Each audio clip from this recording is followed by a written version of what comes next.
Alaikum wa rahmatullahi wa barakatuh. Praise be to Allah for allowing us all to gather here tonight, and also for giving me a really good car park out the front. Basically tonight I wanted to talk a little bit about my way to Islam. My dog died, which I was particularly upset about. I love that dog. And sadly I had a friend pass away. He had cancer, and I watched him slowly die over the period of about 8 months. I think at that stage I started to think to myself, is this really all there is? Is this all there is to life? We're born, we eat, watch TV, die, that's it? I was pretty unsatisfied with that explanation, so I guess I started a holy quest, and I started thinking, I'm going to find out for myself what the real truth is. The truth for myself anyway.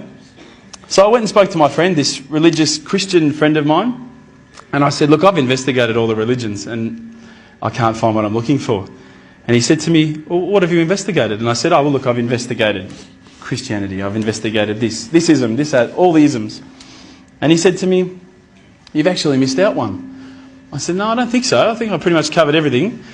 He goes, well, what about Islam? And I went, Islam? Okay. Mate, they're terrorists.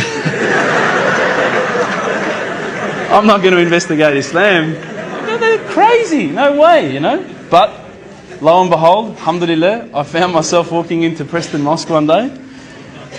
I was very nervous parking my car in the car park. I thought it might explode. I walked in through the doors.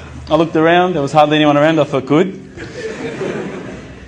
I walked straight across the prayer rug with my shoes on.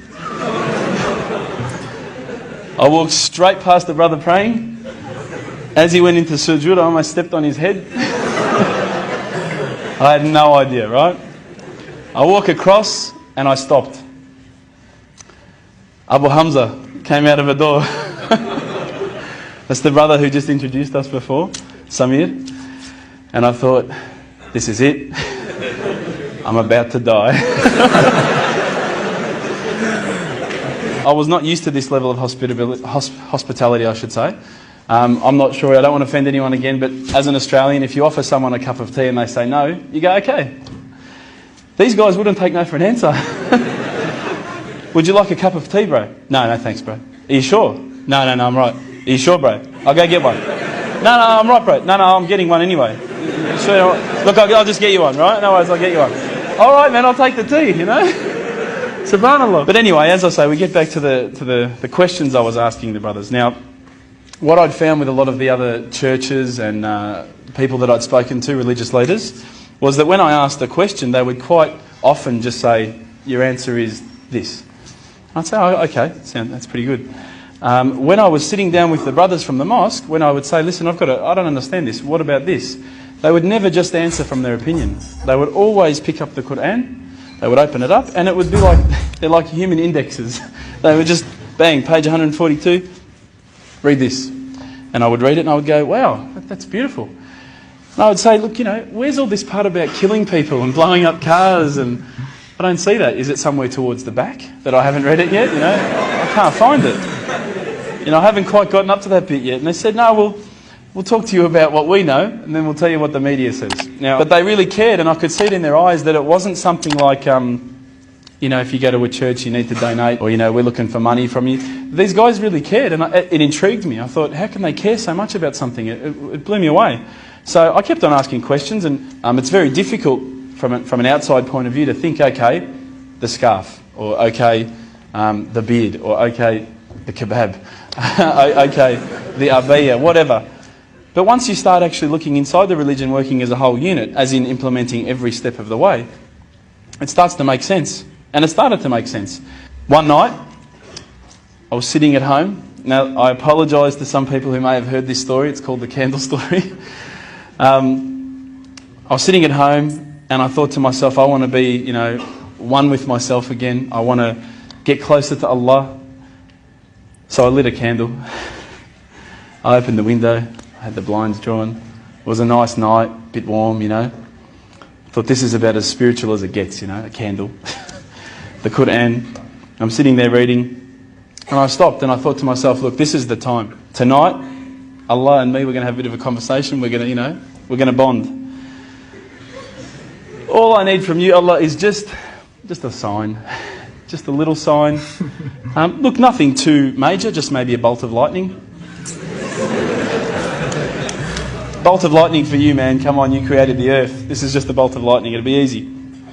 So I sat there and I went, okay, go. And I swear to you, nothing happened. Absolutely nothing.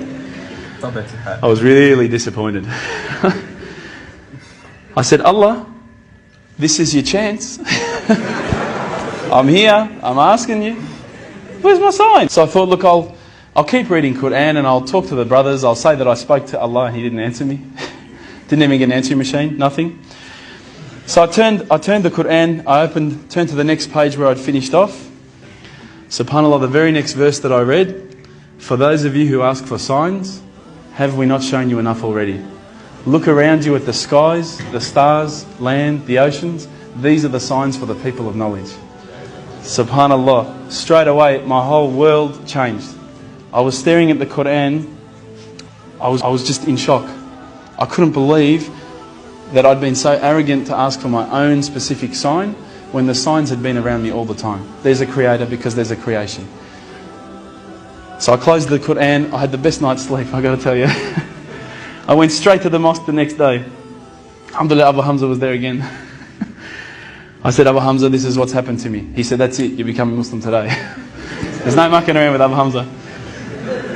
But when I walked into the mosque, the people just started pouring in.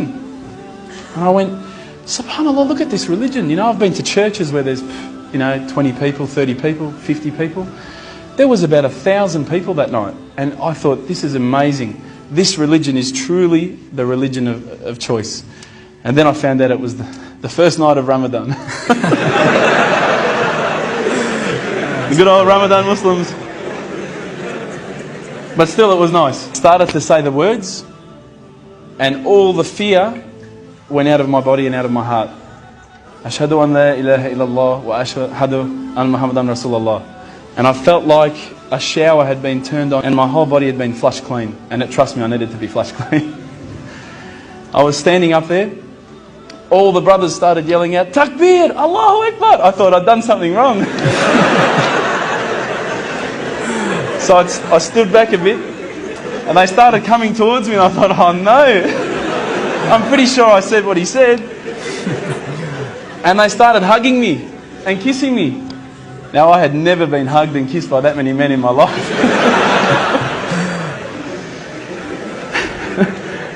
I went home with such a beautiful feeling because I knew at that stage that I had a clean slate. It was my chance now to start again, to forget about the drinking, to forget about marijuana, dope, whatever, anything else I'd done in the past and to start doing good things.